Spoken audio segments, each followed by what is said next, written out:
Thanks for joining us. I'm Megan Roberts. The Northwest Territories Housing Corporation is hiking rent this summer.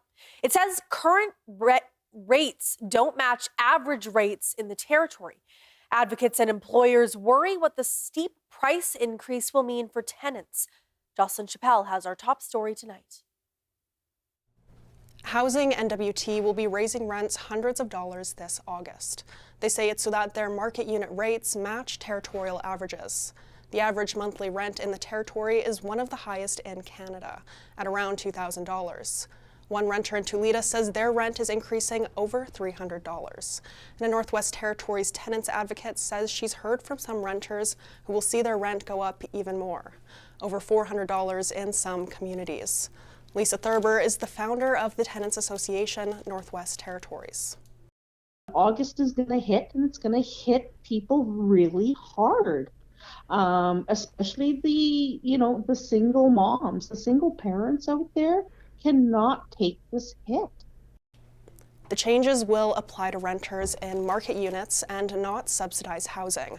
Market units are typically rented by community members or essential workers, like nurses, RCMP, and teachers. Rita Mueller is president of the NWT Teachers Association. She says teachers are already struggling with housing as it is. The real worry from our association is this has to be addressed. This hands off from the government saying, we're not in the housing business. That conversation cannot continue anymore. We have to do something to be able to have adequate and affordable housing for all of our junior kindergarten to grade 12 teachers in all communities. Mueller worries the increase will mean losing a number of dedicated teachers in communities. In a statement to CBC News, Housing NWT wrote it needs the rental revenue. They say a lack of federal funding and aligning with the private market are other factors for it. Housing NWT did not confirm the new market rent amounts by deadline. The NWT is one of Canada's jurisdictions without a cap on how much landlords can increase rent.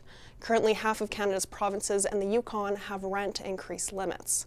The NWT considered creating its own rent control policy in 2023, but nothing came of it. Jocelyn Chappelle, CBC News, Yellowknife. In the NWT's South Slave region, the Hay River Health Centre will be without an on-site doctor for nearly a week. As of Monday, the emergency and outpatient departments will have 2 nurse practitioners on site. Carla Ulrich has that story. The Hay River Health and Social Services Authority made the announcement last week. Residents who visit the emergency room will be assessed and triaged by nurses, and if a doctor is needed, they will be connected to one working remotely. Beatrice Lapine lives in Hay River. She says the lack of a doctor in the community is worrisome, especially in the event of a major medical emergency or accident. She says residents are already feeling the impact of healthcare shortages and worries it's becoming normalized. And it almost seems like nothing's really been said or done about it, I don't think there's any kind of alarm over it. It seems like we are getting used to lower levels of service. Dr. Courtney Howard is an ER doctor in Yellowknife. She says there's no longer a financial incentive for physicians to work in the north, making it hard to attract and keep permanent medical staff who are making sacrifices such as leaving their family support systems in the south. When I signed on 15 years ago, we were going to make a little bit more in the NWT, and that was one way that we could sort of justify to ourselves coming up there with all the student debt that we had. That no longer really exists. The health authority says it's working to recruit more permanent doctors. The shortage in Hay River is expected to last until Friday. Residents are being advised to call 911 for emergencies and 811 for non-urgent health concerns. Carla Ulrich, CBC News, Fort Smith. Nunavut politicians scrutinized government officials today. It happened during hearings on a report from Canada's Auditor General on child and family services in Nunavut. MLAs specifically wanted to know what's changed since the report was released. Emma Tranter has more.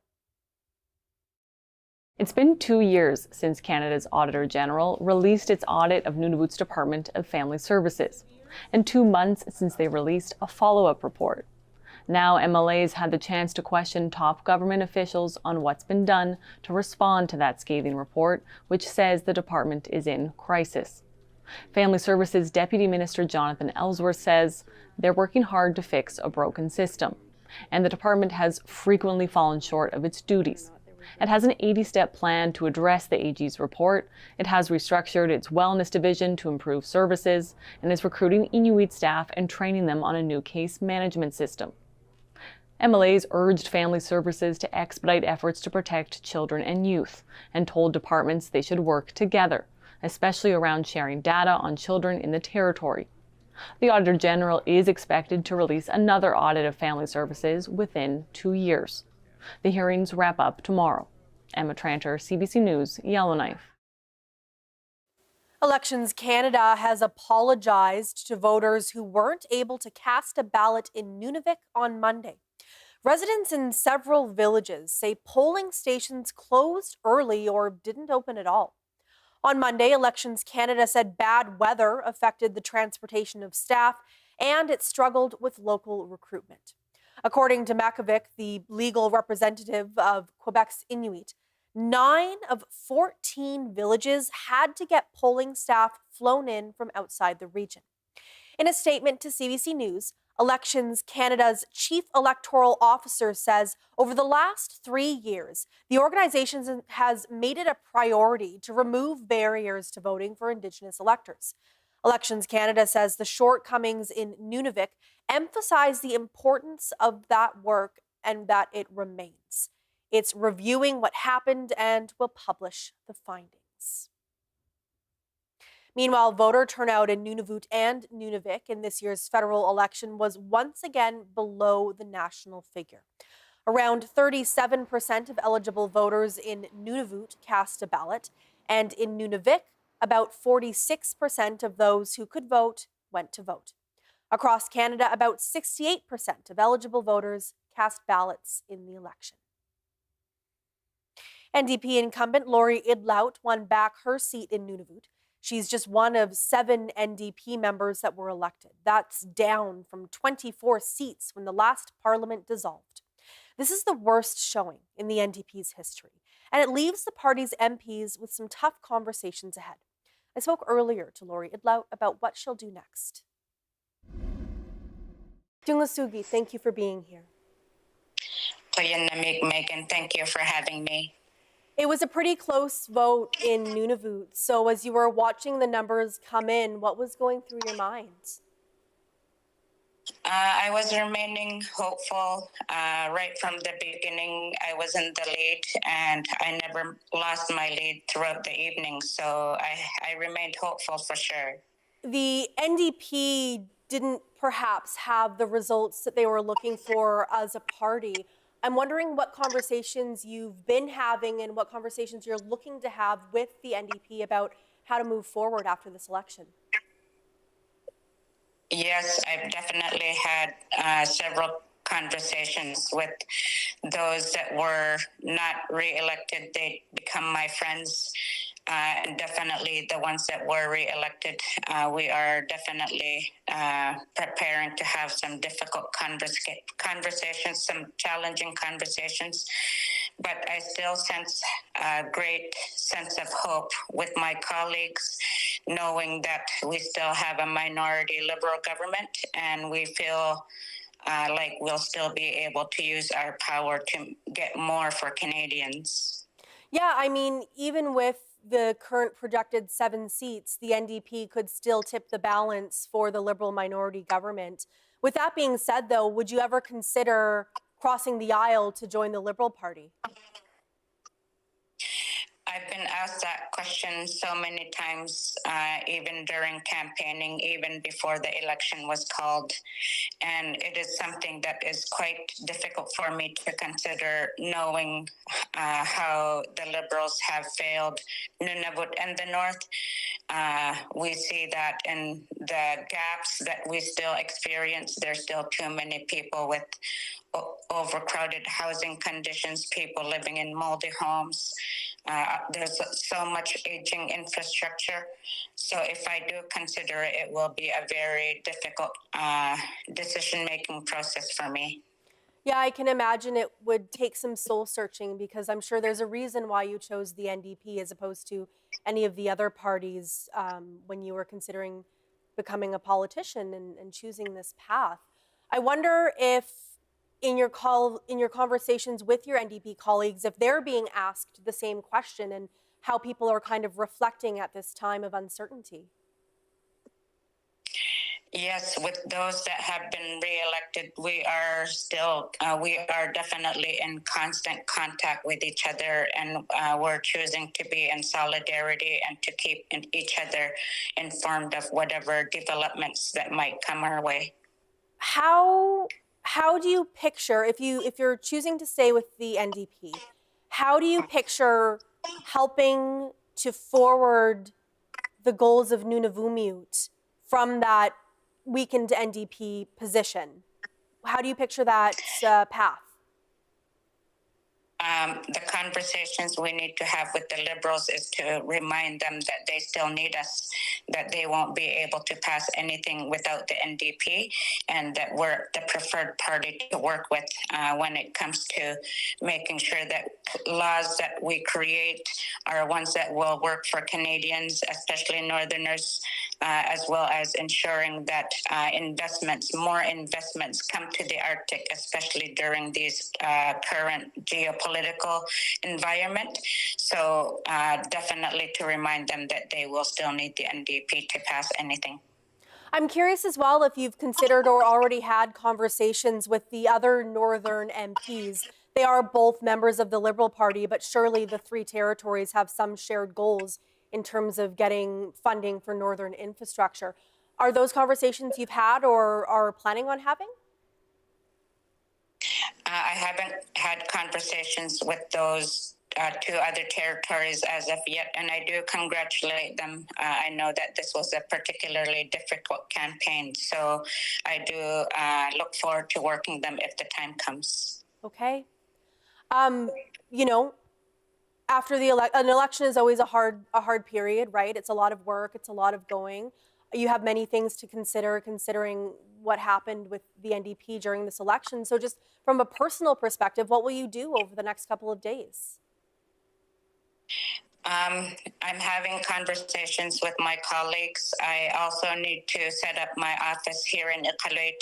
I'm not sure if you knew, but my constituency office was located in the building, the Noble House that had burnt down here in Iqaluit. So I'm going to have to set up a new office. So I'll definitely be searching for a new constituency office. Okay. Lori Kuyanami, thank you so much for your time today. I really appreciate it. Megan, thank you for having me. The Nunavut Department of Family Services is stressing the importance of ongoing recruitment of foster parents. There are 139 foster homes in the territory and 297 children and youth in foster homes as of March. The department is encouraging eligible foster parents to come forward. We are in need of foster parents, and it's ongoing recruitment that's going to continue to happen to make sure that we have stable homes. Davis says the department is looking at potentially doing online foster parent recruitment nights in the future, where people can learn more about what it takes to be a foster parent. The claims period for 2 classes in the First Nations Child and Family Services and Jordan's Principal Settlement is now open. First Nations children who were removed from their homes on reserve between April 1st, 1991 and March 31st, 2022, and their caregiving parents and caregiving grandparents can now submit a claim for compensation. There are free supports to help you fill out your form. And mental health and wellness supports if you need them. Learn more and submit your claim at fnchildclaims.ca. Vous êtes un auteur-compositeur débutant? Vous souhaitez que votre chanson fasse partie du patrimoine culturel du Nunavut?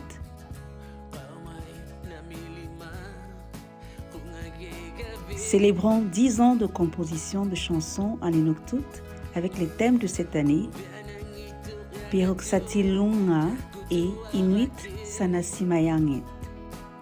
Pour connaître les règles et obtenir de plus amples informations sur le concours Idlout 2025, consultez le site web www.gov.nu.ca/fr.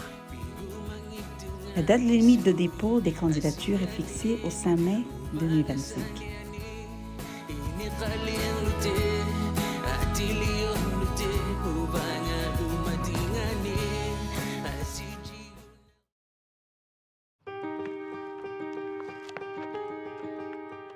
I am a champ. I am a champ. I am a champ. I am a champ. I am a champ. A member of the Warham's Child Amputee Program, thanks to your donations.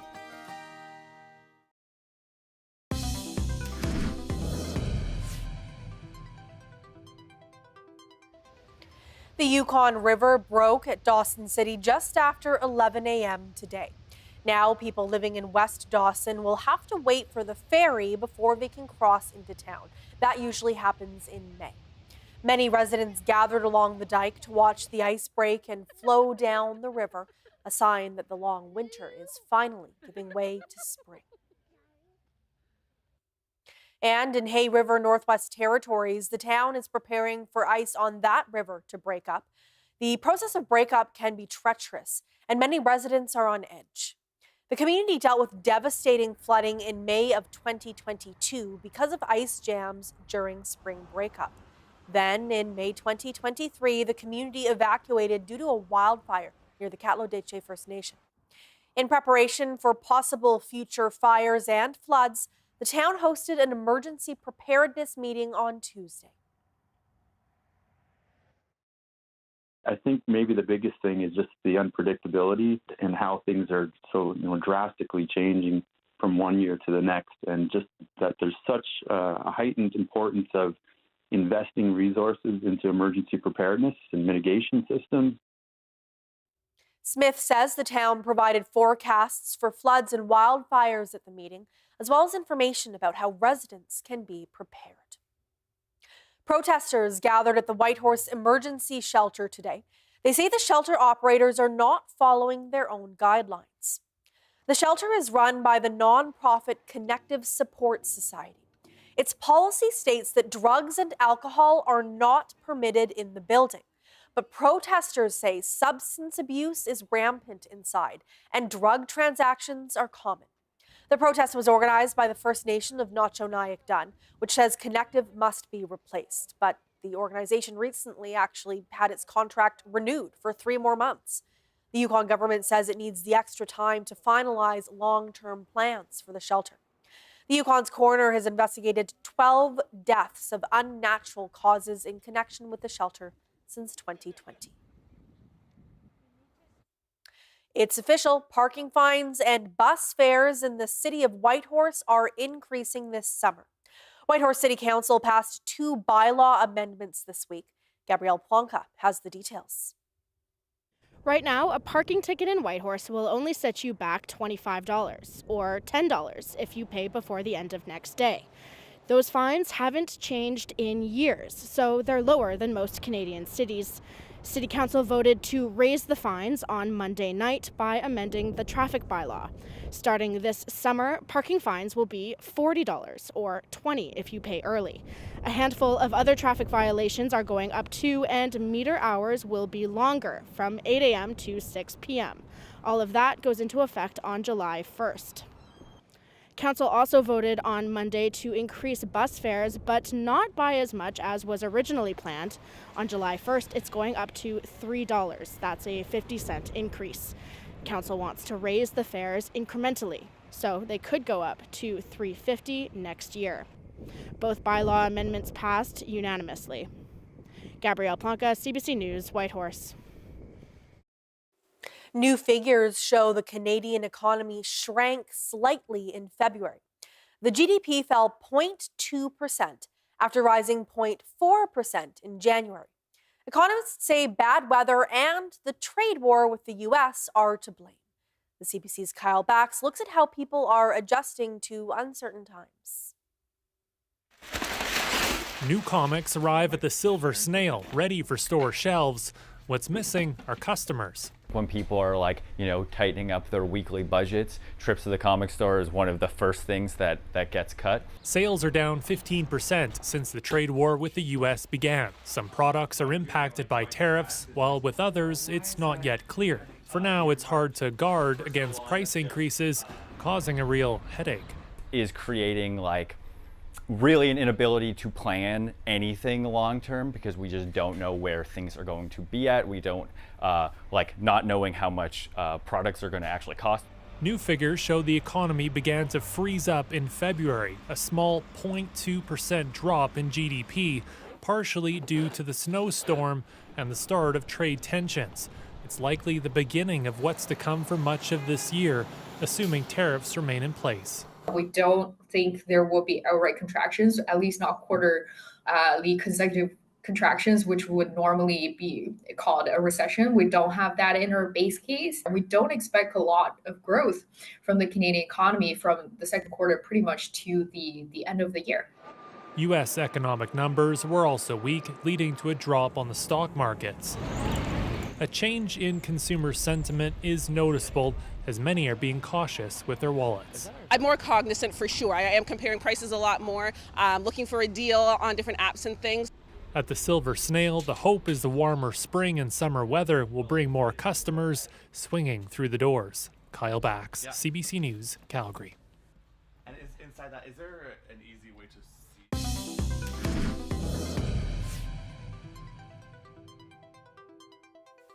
Yukon students showed off their coding skills at the 11th annual Yukon Robotics Challenge this week in Whitehorse. On Tuesday, 75 students gathered to put their robots to the test. This was the first time many had coded and builded robots. George Moratis stopped by the competition to meet some of the young builders. Well, it's Batman robot. The wings are the handling. It's got 2 arms for coolness and a tail that looks like a scorpion tail. It's pretty cool. I mean, how did you come up with the idea? I was playing a Batman video game at the time. So, yeah.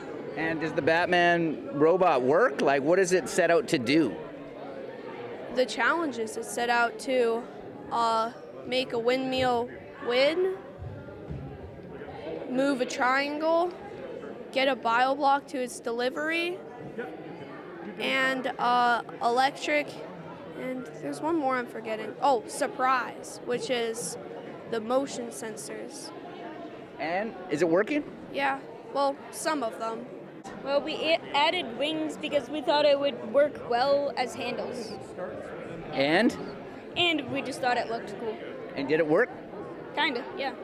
Now, I've never coded before. What is coding? Well, with the program we're on, you just add a bunch of blocks and set them to certain numbers, and it might work and it might not.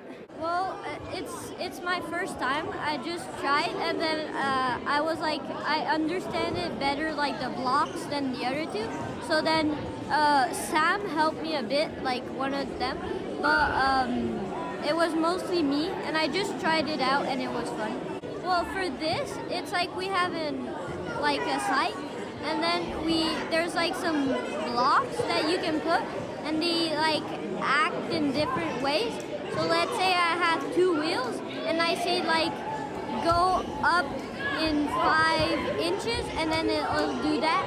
And then you can code so that you stop, it makes a sound, then it turns around, then it goes back. So when your coding works out, how does that make you feel? When you're hey, this is working? Well, it's fun, but it takes a lot of tries. We have this app, and then we just go off that, but we added a bar at the bottom so that the block, when we do it, wouldn't go under and stop the wheels. What's the hardest thing about designing a robot? Probably all of the different all the different pieces and stuff, because there's a lot and a lot of different sizes to find. feels really good because before I thought coding was like super hard and I didn't know what was happening, and now I'm like I feel like on top of the world. And our thanks to the CBC's George Moratis for that. Players on a girls' hockey team from Oakville, Ontario are in Rankin Inlet, Nunavut, visiting their counterparts this week. This is the team's first visit to the territory. The girls' team from Rankin Inlet presented their guests with brand new parkas to keep them warm during their stay. The coach of the Oakville team says the hamlet has been more than welcoming.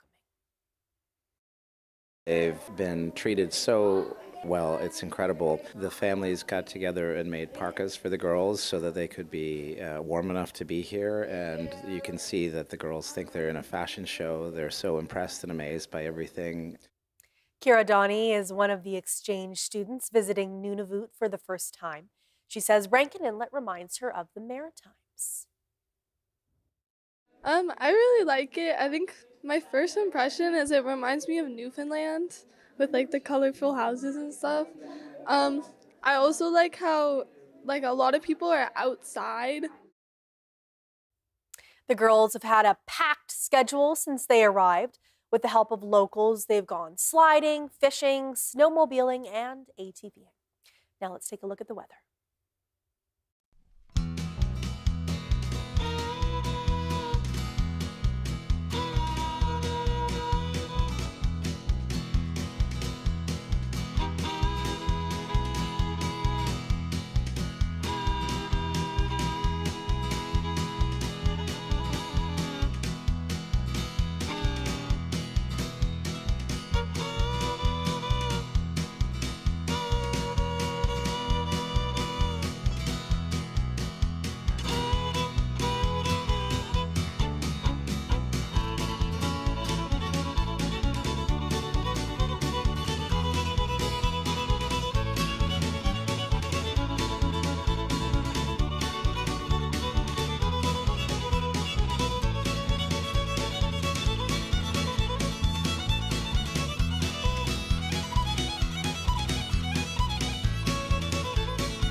And that is Northbeat for tonight. For news anytime, go to cbc.ca/north.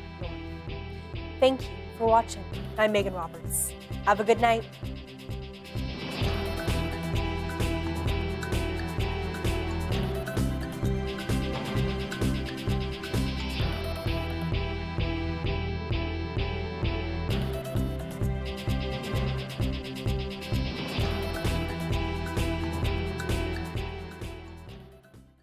Hi, it's Yaya. Am I a loser? No job, no home. No clue. Really? I need a fresh start. No. Hire me. I want to make our community a better place. Sup, kids? Are you a drug dealer?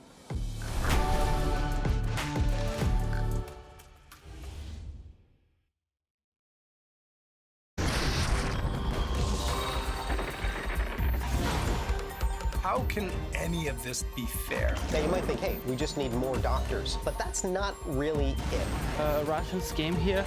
Shows you where it starts, where it ends. Were you really willing to risk that job? Yes. At Thunder Bay's favorite festival, Wake the Giant. Ta-da! There it is. Stream anytime. CBC News. Sabrina Sohal. Your 6-month probation in serious crimes begins today. Let's go, sister. Gloves and boots. Don't discount her instincts. She'll follow them with or without you.